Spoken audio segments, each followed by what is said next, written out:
All right, so welcome to this is episode 256 of Ascension with A Course in Miracles. And I am Laina Orlando, and I absolutely love being able to be a vessel for these transmissions. And we're at a time right now where so much is going on, where so many different possibilities are emerging for each and every one of us to choose what do we really want. You know, the course asks us that in multiple places. And in case you're watching this for the first time, this is the book, A Course in Miracles, that I focus on.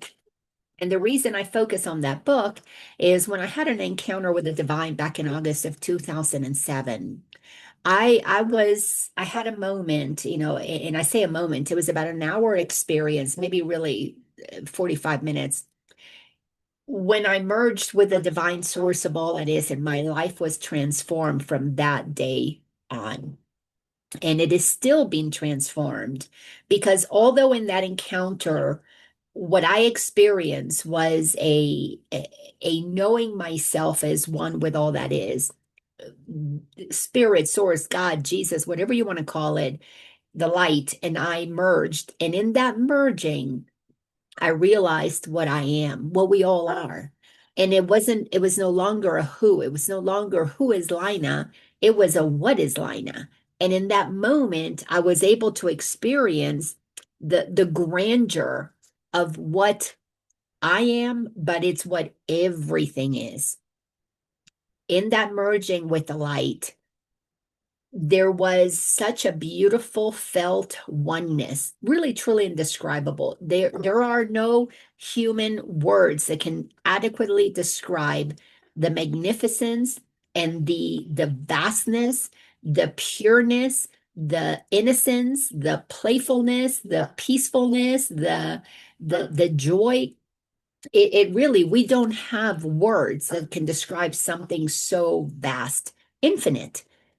From that place, as I was able to merge with the light, with the source of all that is, in that merging, I realized the connection that we all have, what we are, the essence of our beingness is pure consciousness. You could call it energy, but it's beyond energy because energy is something that we label for our human understanding. But what we are is this consciousness, this knowingness, this substance that is formless, and yet from that all form emanates. And it emanates through our conscious decision to experience whatever we want to experience. What has happened to humanity, and this is my understanding based on that experience, is that when the creative source decided to have to know itself, from that, and we can call it the Big Bang, from that came almost as if it was an explosion where the oneness, the one light, the one essence that I knew myself a part of in relationship, in connection, in oneness with source, with God, with spirit, again, whatever you want to call it, because it's you cannot name something that we cannot comprehend. And as a matter of fact, the course tells us the words are symbols of symbols. We give words. So Lina is a symbol of the symbol of a separate female that we are familiar with. And I can say, you know, you, Mike. Mike is, that word is a symbol of the you that we know, that is this male, a symbol of masculinity, a symbol of father, a symbol of son, a symbol of husband. So humans give labels to things because we are so limited in our understanding and our ability to grasp all that is. So we do the best that we can. But from the beginning, and this is what is mind-blowing, the beginning doesn't have a date. The beginning is something that has existed always. It has always been there, will always be. That's why it's infinite. So our minds with our limited understanding, we do the best that we can to comprehend something that is incomprehensible by its own nature. It's nameless. You cannot name it. To name it is to confine it into a label, into a symbol. So when I was shown that oneness wanted to know all the potential aspects of itself, all the possible permutations of itself. And again, if we call it from the beginning, everything was possible. But in the beginning, and again, this is not linear. So your mind, you have to have a mindset that is open to everything happening all at once, the beginning and the end and eternity, all happening at one time. But what appears to be, and let me see if I have my trusted little toy that I use as a sample, my little Slinky. So imagine that this is the source of all that is. This is my merging with light.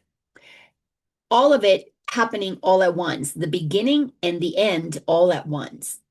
And when Source wanted to know itself, that which is all that can be, has an experience and it begins to appear to separate, but it doesn't lose its oneness. It doesn't lose its being part of all that is, because what else could be a part of? So Source begins the journey, which I often refer to when I use that spiral, which comes from it was inspired by the book Power versus Force, given to us by our brother David Hawkins. And David Hawkins understood kinesiology, and kinesiology is nothing more than a way to measure frequency. So when we're operating at our highest frequency, when we know we're one with all that is, we are operating at the level of oneness, of love, of you're at peace. If you know you're one with everything, you're at peace with everything. So this source of all that is decides to know itself, and it allows itself to have experiences of otherness. How would you know yourself if there's not another to know you? So it's a symbiotic relationship where knower and known are in a dance. When I say dance, it's no different than I was a big dancer, especially when I lived in Atlanta, and dance with lots of different partners. But you always had to have the leader and the led, because when those two came together, it creates something beautiful that one alone can be absolutely beautiful, but there's something different when two come together to have this experience of oneness. So the knower and the known appear to separate, but when that originally happened, it was in such high frequency, all that could be shared was love. But because we are light and it is infinite possibilities, we gave ourselves permission to descend, to keep feeling like we're separate, and to move into the lower realms of consciousness. You could say that this is where the stories of the Pleiadians and the Arcturians and all of the Andromedans, all of these beings that humanity is being exposed, or has been actually for thousands of years, to beings of higher intelligence, benevolent beings who are loving and seeded this planet and this humanity. It would make sense that we didn't just poof appeared out of nothing, that there has been a process of Source expressing itself in different realms. But when you are the light, when you're all that is, and you move further away from the light. So let me throw in another thing. My understanding is that the dimensions in which Source has been expressing itself are infinite. But for the sake of the human mind, who has to see things in a linear way, we have to have a beginning and an end. I need to know, the months are 12 months, and we start in January, and then we come back and go around at the end of the 12th month of December. And the seasons, you expect them, and there's 4 seasons. Well, the dimensions have been broken down to my understanding that makes sense to me, into 12 dimensions.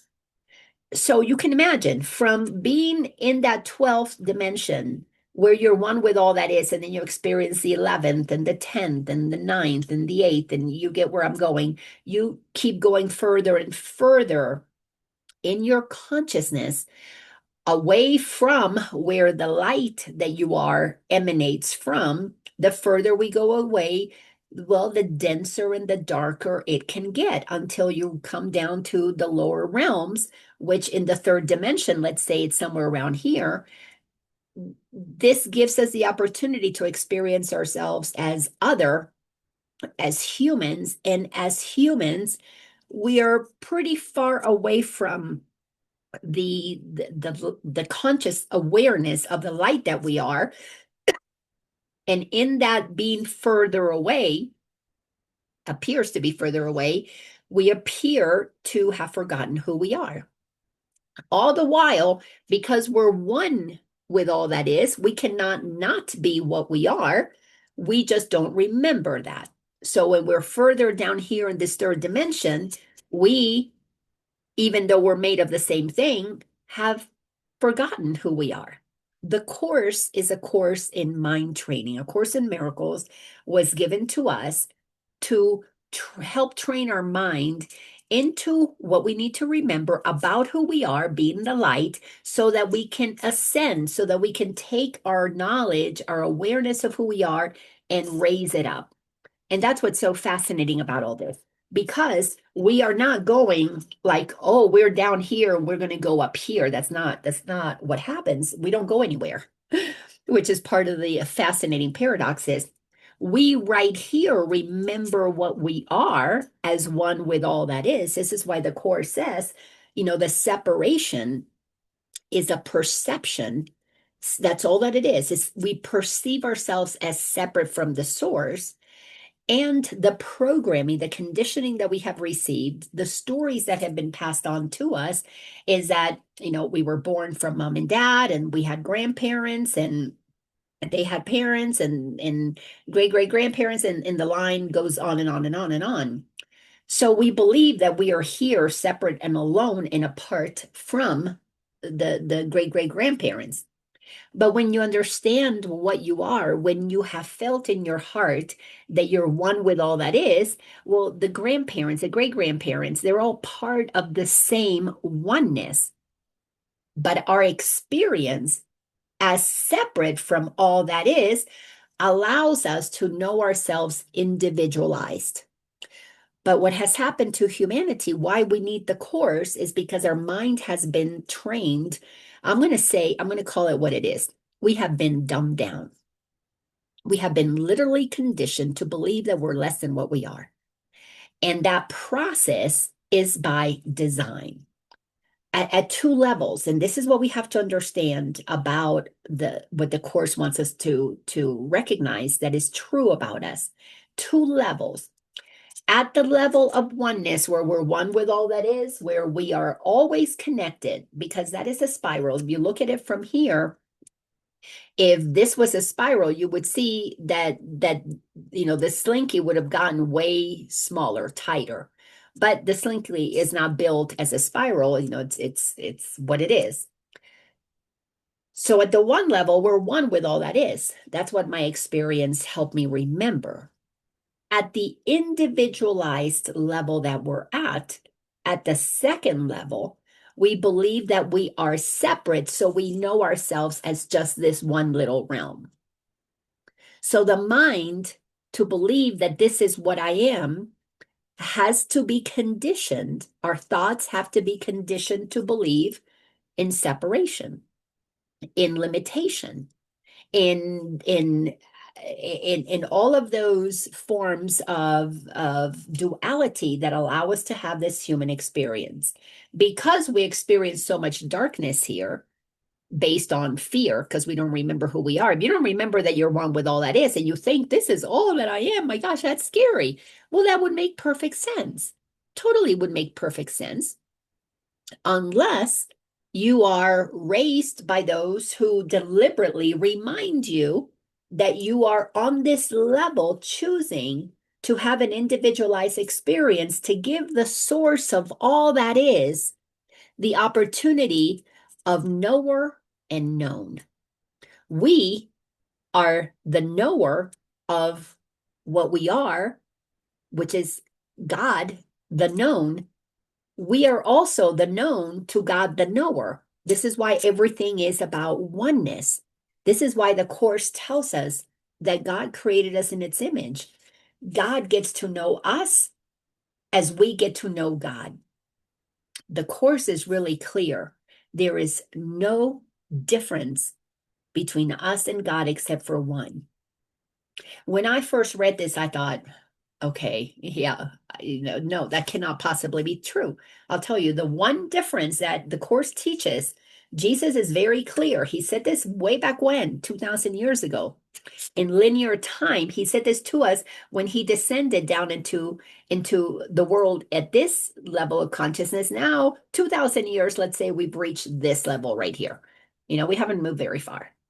And we haven't moved very far in consciousness because he's still trying to get us to understand the same thing. He told us, I and the Father are one back then. I had my experience where I and the Father were one. What has happened to us is that we have completely forgotten what we are, because at the one level of being all that is, we made a decision to experience separation, to experience what would be like to be other than what we are, to become the known for God. We get to be an aspect of God that God gets to know who we are. God being the knower, we would be the thing that it gets to know about. But where there's only one difference between us and God is that God created us. We didn't create ourselves. So all that is created us as an aspect of itself with all the power that it has.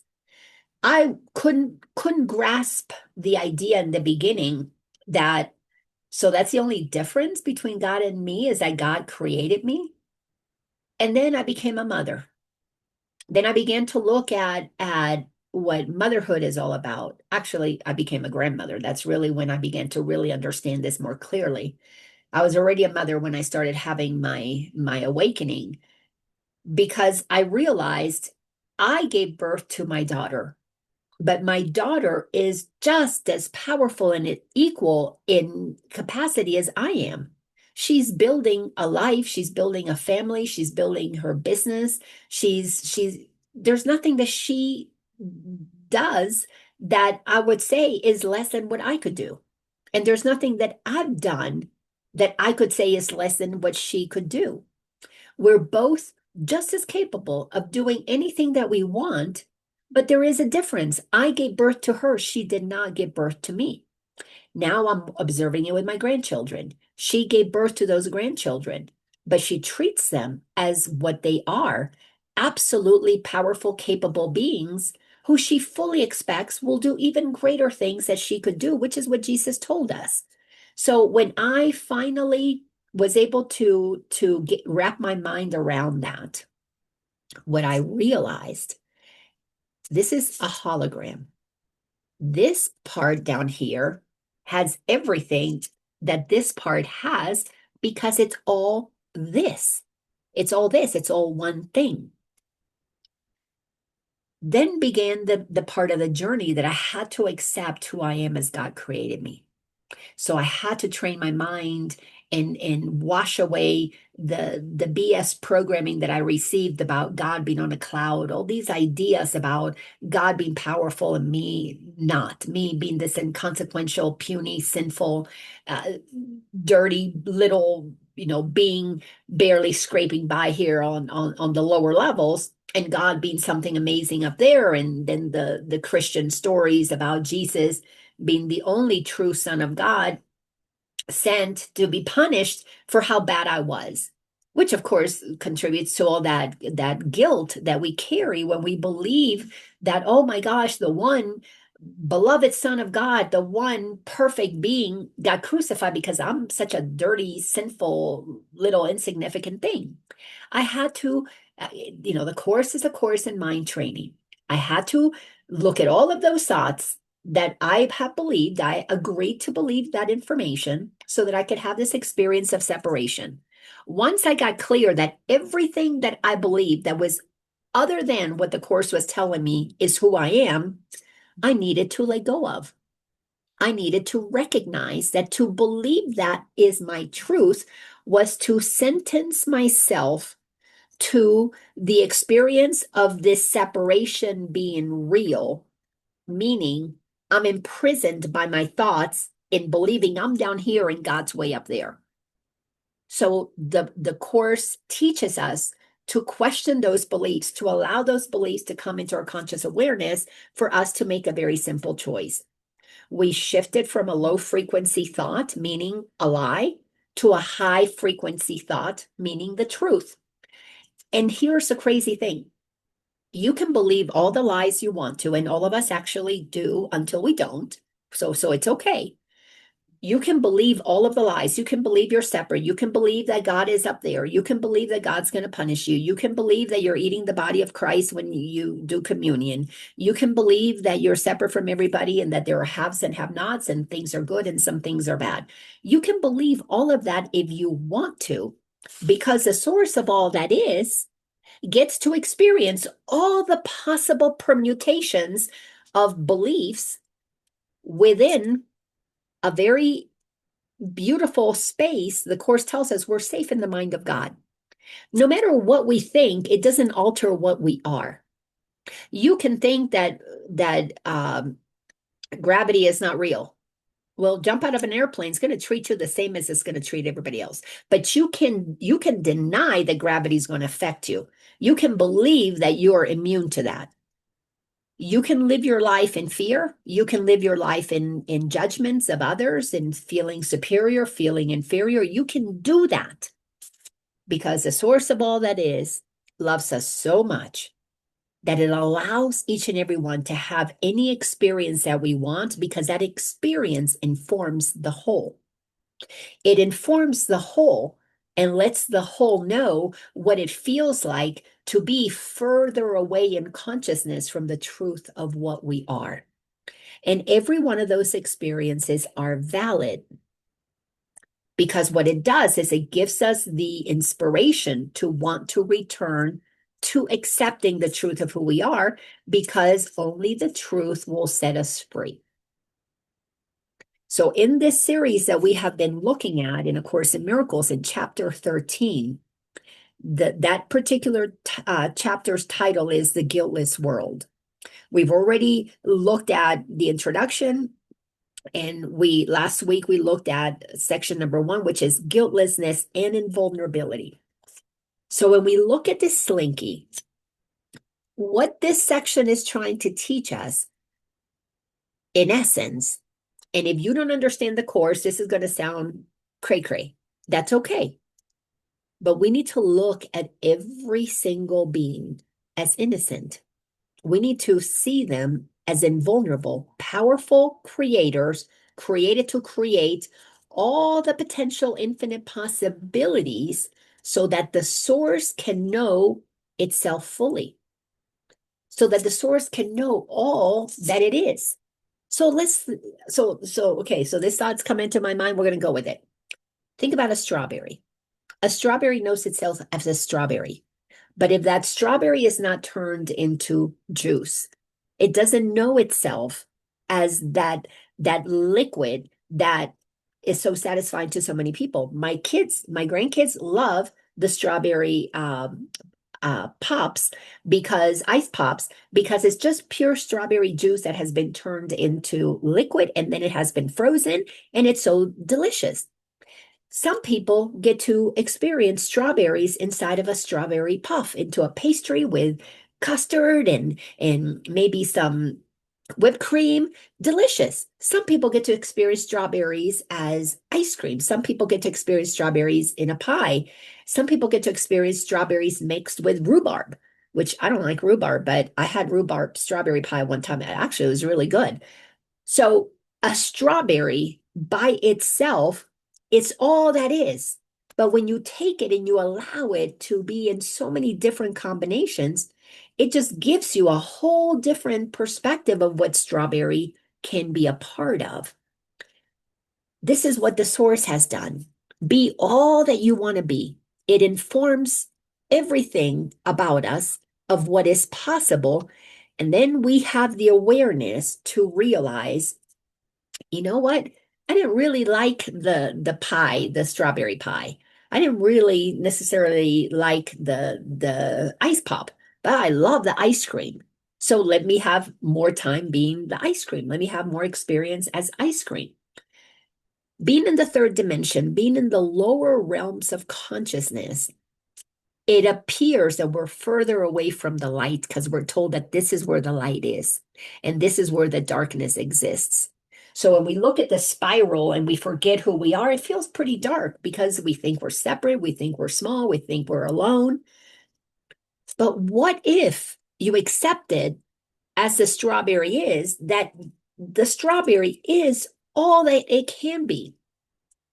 That it already contains all the wholeness that then is used to make all of these different things. So we, like the strawberry, contain all of the light that is possible, and then we get to express ourselves differently in all the different flavors that source can be uniquely through us. I've been the flavor of daughter, the flavor of sister, the flavor of mother, the flavor of grandmother, the flavor of friend. I've gotten to experience all of those things. It didn't make me less. It allowed me to experience more of what is possible. So the source can know itself through Laina as so many different potential possibilities. So when we look at the teachings of the Course, specifically in this area, the guiltless world, it's an opportunity for us to, if we have gotten comfortable with the idea that we're one with all that is, that we are made just like God, that we're powerful like God, like my daughter is powerful like me. I made my daughter, I gave birth to her, so she cannot make herself. I did that for her. Source did that for us. Now, can we accept how amazing we are, how loved we are, that we've been given free reign to be anything? To just because you don't like, strawberries in a pie doesn't make the strawberry a bad thing. It just means that's a particular flavor you did not enjoy, but it should be allowed, possible within all that is. So when we accept who we are, that we've been given permission, and if you're a Bible person, then you know the story of the prodigal son. We've been given permission to believe that we have descended in dimension after dimension after dimension for eons, what appears to be eons of time, but it's all happening right now. I know that this is freaky stuff. You would think that I'm on drugs when I tell you this stuff, but I'm saner than I've ever been, and it is very trippy to have the ability to understand all of it and then focus on the one specific aspect of it, which is my life as Laina at this time.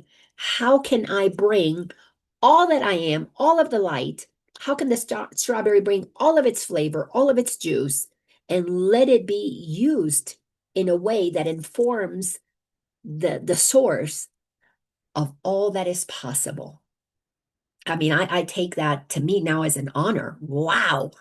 Everything that I do, I let it's the source is experiencing it through me, which is why knowing that I am loved, knowing that I was given this opportunity, this gift of individuality, because my life is unique than everybody else's. Not better, not lesser, unique, different in a really amazing way.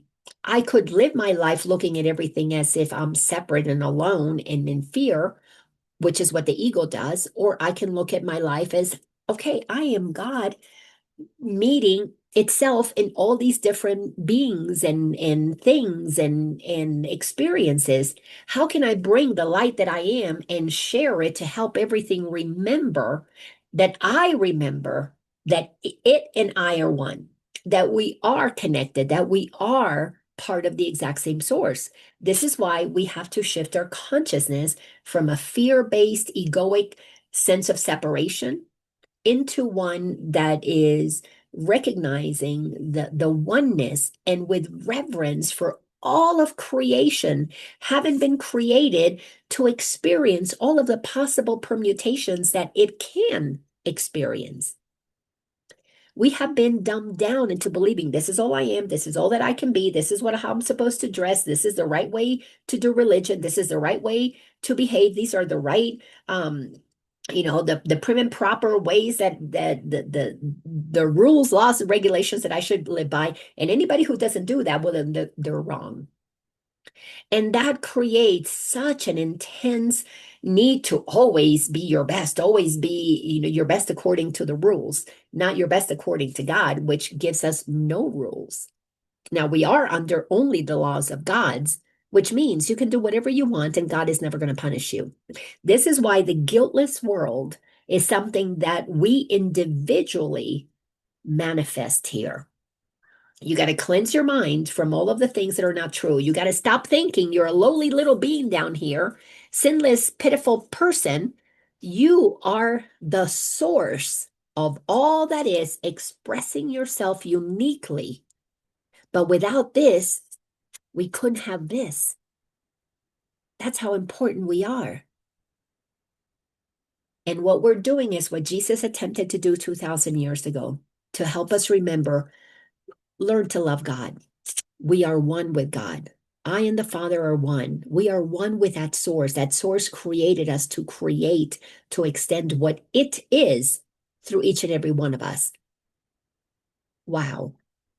If we could just sit and contemplate on that, it would blow us away that what created all that is wants to experience life through you, that you and I are a unique point of expression for the Creator. It blows me away when I sit and contemplate that. That I am that important, you are that important, we're all that important. Because can you imagine a garden without all of the varieties of flowers and the hummingbirds and the birds? And we had a bear here the other night. Yes, the bears and the trees and the water and the creek and the mud and the slugs and all of that. All of that is so important. Yet they're each individually created to express something that is necessary to the whole of that experience. It's just absolutely amazing. Knowing that this little light of yours comes from the source. The journey is to ascend your consciousness, not to go from here to up here, to ascend your consciousness, to accept all of it right here, right now, to love all that is, to let go of your guilt for all of the years, the lifetimes that you have been experiencing life in separation, to let go of the idea that you're not loved, that you're not fully loved by the source, to let go that Jesus was the only begotten Son. No, he wasn't. Jesus was just like one of us who incarnated specifically to remind us we're all of it. So when we begin to forgive our brothers for the mistakes that they've made, that's only possible because you have forgiven yourself for believing that you're separate and then projecting this guilt on the brothers and the sisters, and you're the bad ones. You're the ones who are doing it wrong so that I get to be right. And then we feel the guilt and the shame of, oh my gosh, I've been so superior. So the ego bounces us back from superior to inferior, always denying what we are. And that is the work, is to override your own mind, to accept that you are as God created you, that the only difference is that God made you. So don't worry about making yourself. You're already done. Now, the fun part is to accept that you have all of the power of God within you. So how are you going to use it? And if you're going to use it consciously and you're going to extend the kingdom of God, you're going to love all that is. And I know this is where people get tripped up. But what about the murderer? What about the pedophile? Yes, the pedophile, the murderer, those are beings that God created who have been given 100% full reign to go as low as they want to go. You can descend in consciousness however low you want to go, but you're never not going to be part of all that is. You can believe that you're a part of it, but you'll always be a part of all that is. So in your belief in separation, you're still part of the oneness. That is such an important thing to understand, the paradox that this Slinky just, to me, is just such a perfect illustration. So what we're doing in this particular lesson, in this particular text, is to realize that if we did not feel any guilt, we wouldn't need to attack anybody else.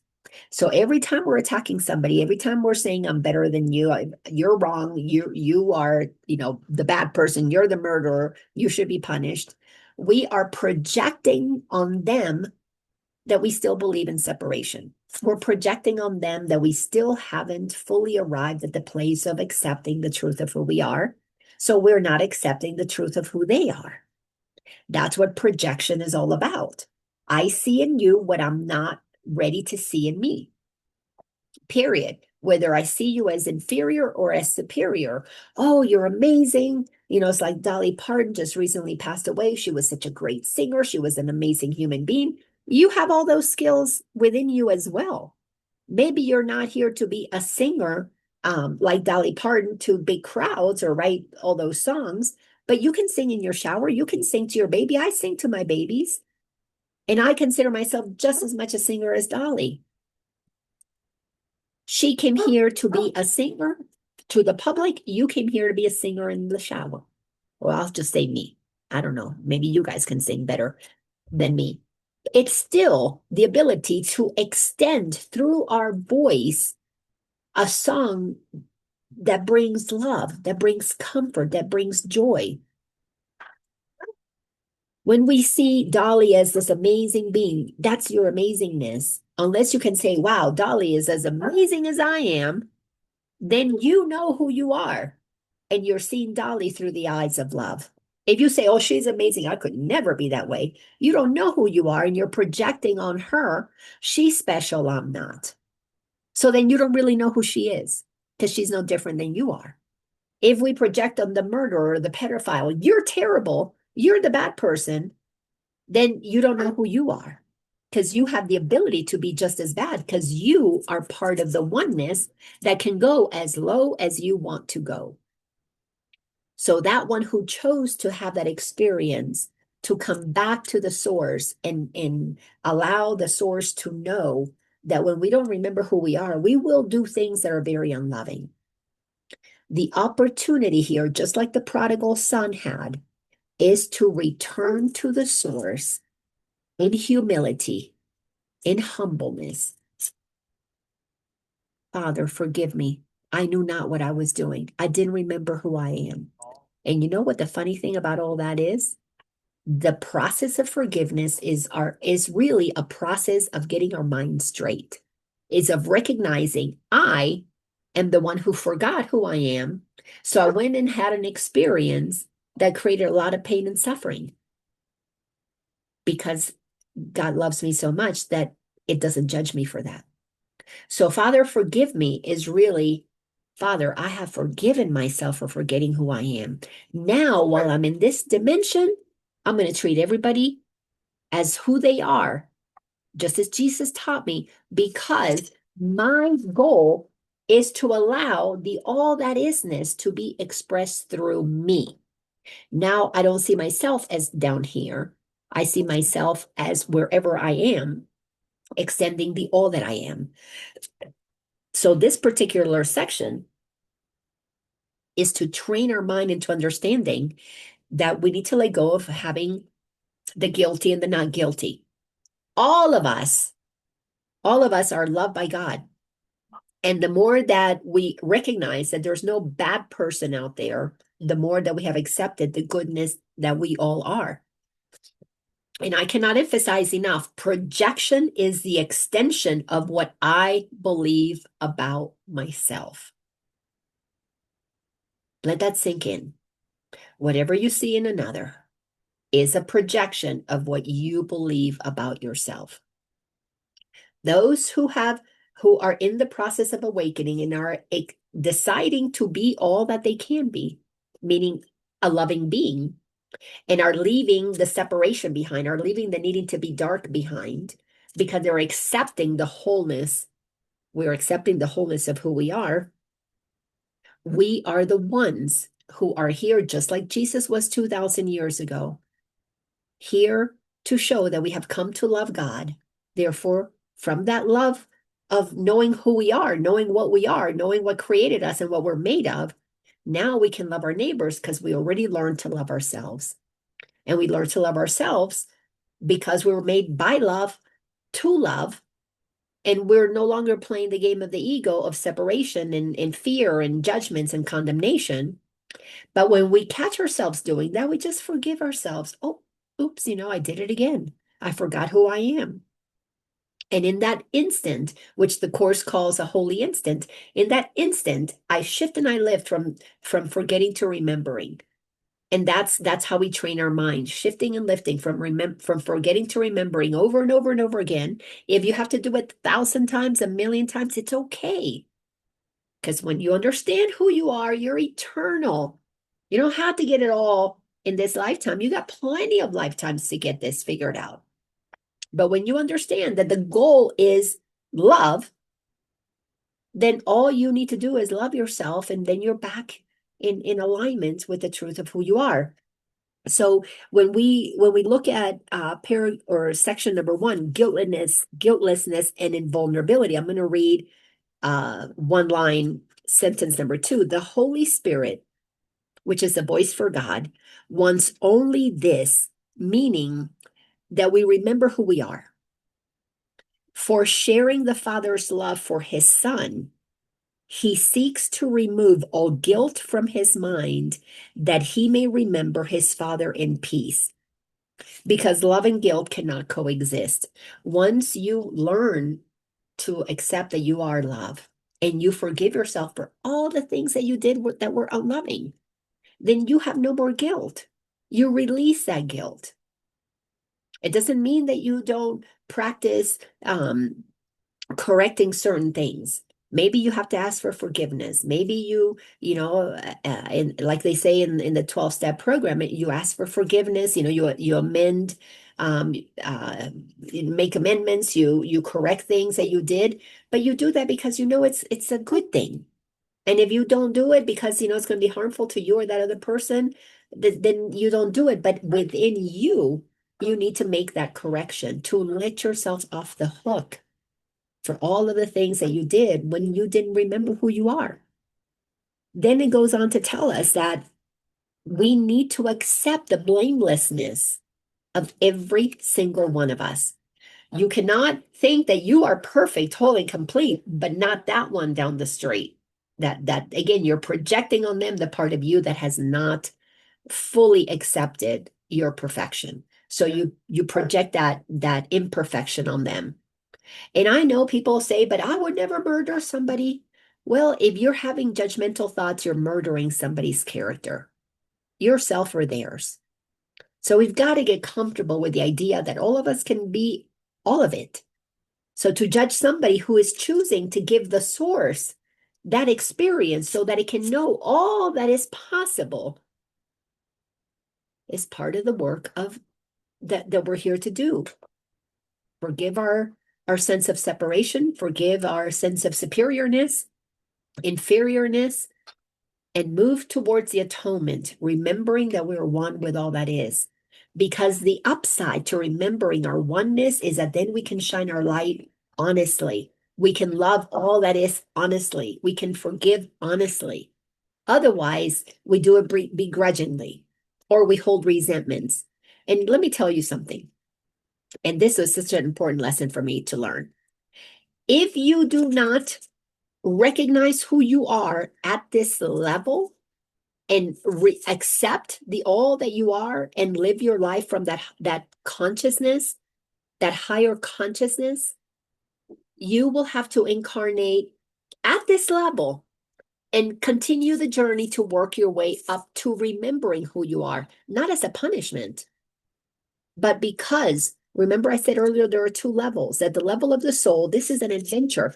This is like, oh, whoa, how many parts can I play? Oh my gosh, I can be the good guy, I can be the bad guy, I can be the cowboy, I can be the Indian, I can be the astronaut, I can be the Pleiadian, I can be a Syrian.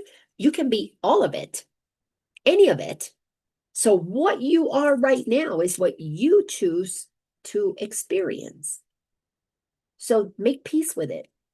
All you have to do is accept that you are one with all that is, that you are the source of love itself, and begin to share it. Begin to extend that love. Love all that is. Love God and love the neighbor as yourself. That's the only thing that allows you to not have to incarnate again at this level, at the second level of separation, because you didn't learn the lesson.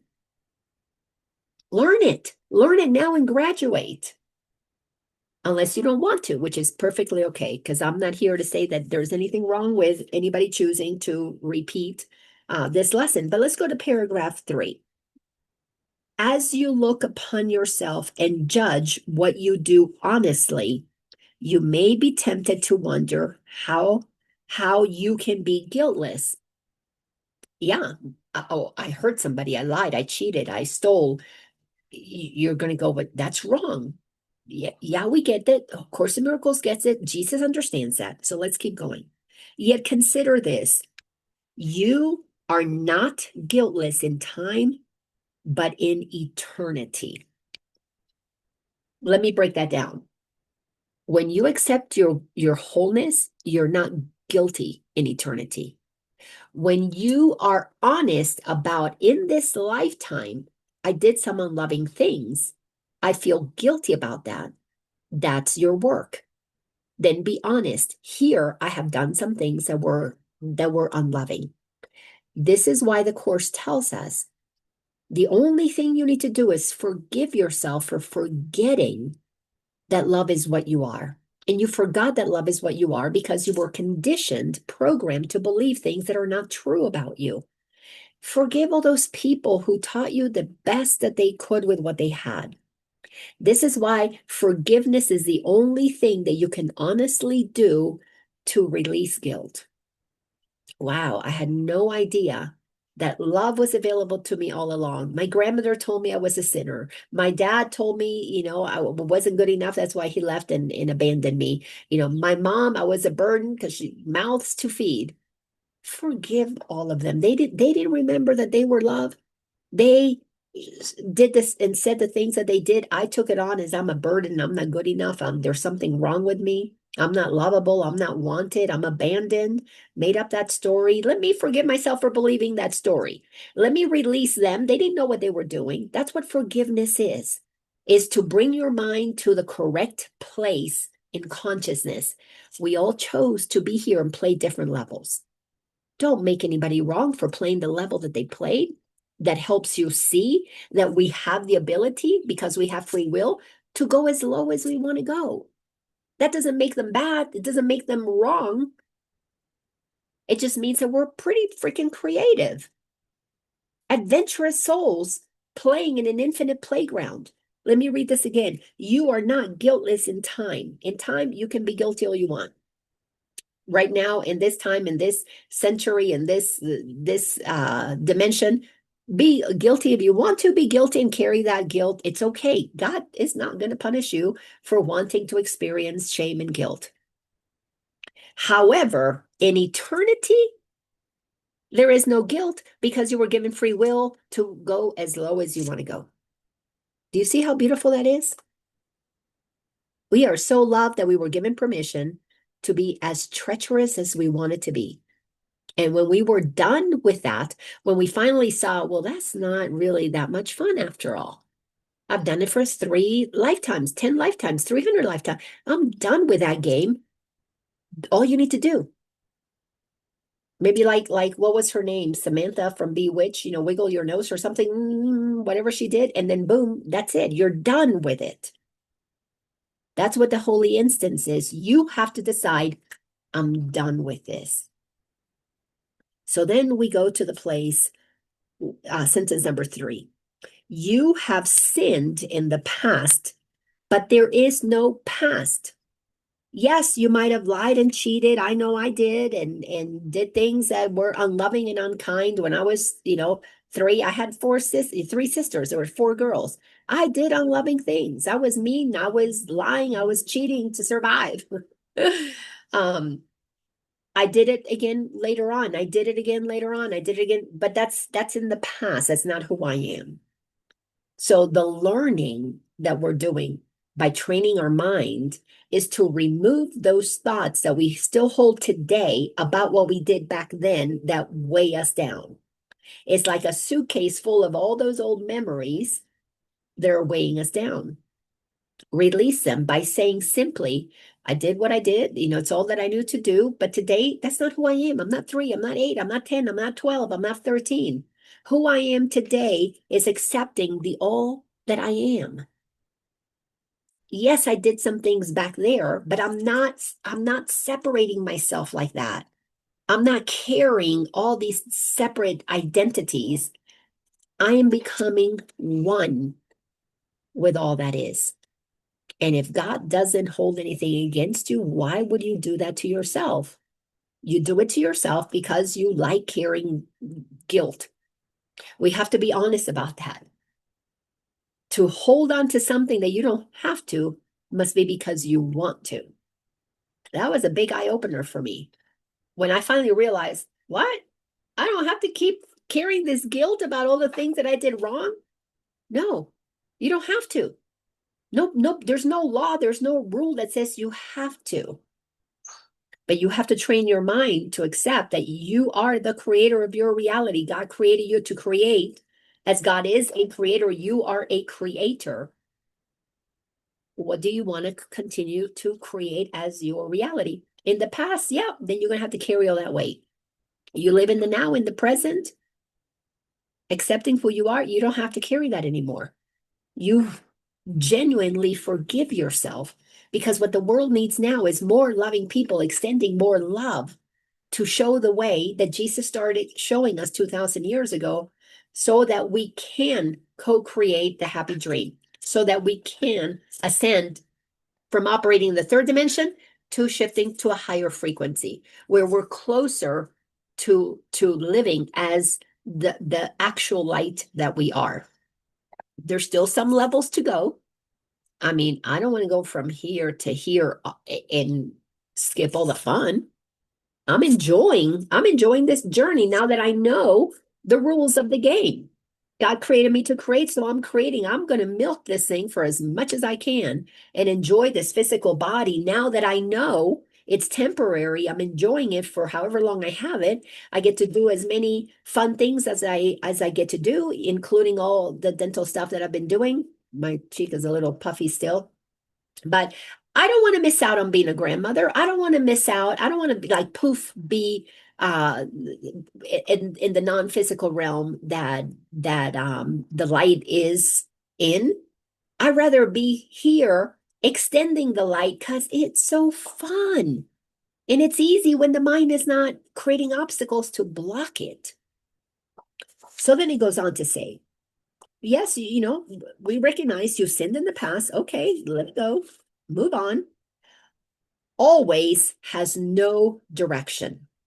Always, you were created eternal, forevermore, perfect. Time seems to go in one direction, but when you reach its end, it will roll up like a long carpet spread along the past behind you and will disappear. As long as you believe the Son of God is guilty, you will walk along this carpet believing that it leads to death. What, sweetie? Oh, all right. So you can roll the carpet of time and give yourself permission to be operating in time. You can certainly do that, which is what we've been doing lifetime after lifetime. But if you have come to the place where you're accepting the truth of who you are, then you recognize that always has no direction. It's right here. It doesn't have a past. It doesn't have a future. It is right here in the eternal now. And the journey will seem long and cruel and senseless, for so it is if you believe in the past.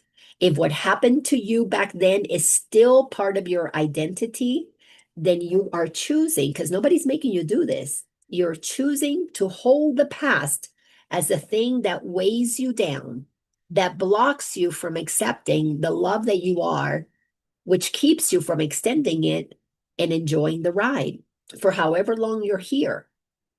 Only you can decide that the past doesn't define you. Holding on to the past can only confine you. It turns into a prison with invisible bars that you can only see when you question your beliefs. And that requires an incredible amount of courage to be bold enough to question the beliefs that you hold. Paragraph 4 goes on to say, the journey the Son of God has set himself, the journey the Son of God has set himself is useless indeed. We have set ourselves on this useless journey. Useless because when we decide this is what we are, poor me, terrible me, we set ourselves on a very slow, painful journey. A lot of suffering, carrying that weight that doesn't let us move forward. Useless indeed it is. But the journey on which his Father sets him is one of release and joy. When we understand that the ego puts us on a journey going downward, the ego tells us how low can we go, how dark can we get, how heavy can we be. God says, go and play and then come back home. God has set us on a journey of returning to remembering who we are, only if we're willing to let go of who we think we are based on separation. So totally up to us. I'm going to read that again. The journey the Son of God has set himself is useless indeed, but the journey on which his Father sets him on is one of release and joy. We chose to descend. We chose to experience the separation and move away from the truth of who we are, while always maintaining the truth within us. It cannot not be within us. That's how God created us. So we can go down as low and as far away from truth as we want to, into the realm of suffering. Yes, we can. We can move as far from the light as we want to and dim it as much as we want. We'll never extinguish it, but we can dim it. Or we can get on the journey to return to being who we are by accepting it right now. The Father is not cruel, and his Son cannot hurt himself. The truth of who you are will never be affected. It's just the experience that you're having that is being affected, period. The retaliation that he fears and that he sees will never touch him. No, nothing. God is never going to be mad with you. God is not going to punish you. There is no such thing as hell. By the way, hell is what we do to ourselves when we don't want to believe God. That's what hell is. Although he believes in it, the Holy Spirit knows it is not true. You can believe you're going to be punished all you want because you have free will to believe anything you want. The Holy Spirit stands at the end of time where you must be because he is with you. Holy Spirit is the awareness of who we are as an eternal being now. You're eternal here, you're eternal here, you're eternal here, you're eternal here, you're eternal in every single dimension, believing that you're not, believing that you're in the third dimension, believing that you're in the fourth dimension, believing that you're in the fifth dimension. And part of my work and why I created the Awareness Academy is to help people who want to move from third to fifth. But make no mistake, fifth is not the end of it. But fifth is for those who no longer live in the past. Then from the fifth dimension of consciousness, meaning you've opened yourself to that much awareness, there is so much more. It's vast, it's unlimited. That then when we reach a level where we're not holding on to the past, now our hands are open to receive more of what we are. So that's my only goal, is to help people move into that fifth dimensional way of thinking, which is so freeing And then from there, we go on another unknown journey to receive more of what we are. But we'll get to that now moment when we're ready for it. In this now moment, the goal is to release what you're using to bind yourself to something that is not even happening right now, to free yourself from the past. Sentence 5 says, he has already, this is the Holy Spirit, he has already undone everything unworthy of the Son of God. For such was his mission given him by God, and what God gives has always been. The journey of A Course in Miracles entails that you learn to trust, something that you cannot see, but you will feel it when you actually practice it. We're learning to have faith in a God that is totally different than the God the church has taught us about. The God of the Course is pure love. Is pure love. It's infinite. It's eternal. It's one with everything that is. It's creative, and it exists right now to extend the kingdom. And you and I are the possibilities for God to experience more of itself. How beautiful is that we've been given free rein to try anything. And once you're done with it, once you're bored of being, guilty, once you're tired of carrying the shame, once you're done milking the story of your, all that suffering, release it. In that instant, you're giving permission to what is called the Holy Spirit, which is a voice for God in you. Think about it logically. The voice for God in you,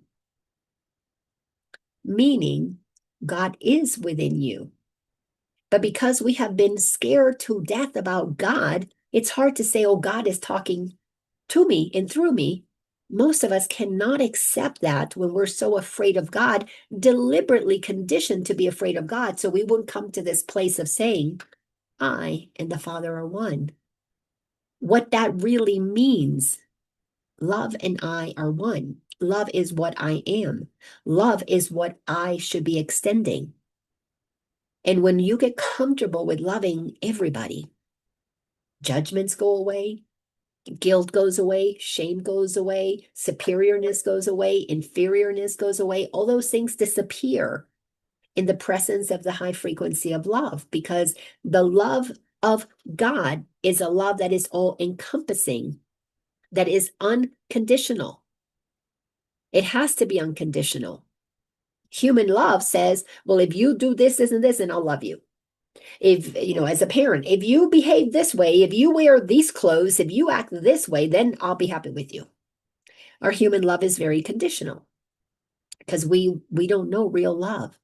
We have moments where we feel that, and we feel it for a nanosecond. When you first hold that baby right after it's born, you're in such a state of amazement for the miracle that has just transpired, that your mind, the ego's not busy there. You're in the present now, loving that child. But give it a couple days. Oh my God, you're still crying. I fed you 3 times. You're going to be fed again. Now all of a sudden, conditional. If this baby would shut up, if this baby would behave, if this baby would do this, then come the spankings, then come the punishments, then come the rewards. If you do it this way, then I'll reward you. All conditional. And we've all done it because it's all that we knew to do. I'm so grateful that I've got these 2 grand gurus. These are the best, highest frequency teachers I have ever had. It's amazing. They're showing me what living in the now is all about.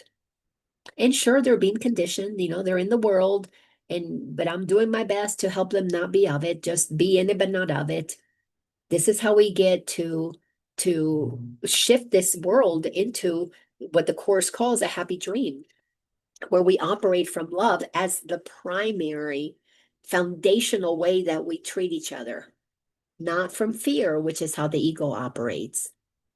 Anyways, this is the end of the transmission. I feel complete with what I was supposed to share today. Thank you all so much for being here. If you want to go deeper with us, join us in the Awareness Academy, where we just dive deeper into these teachings so that we can embody them. Love you all so much. Take care. Bye-bye.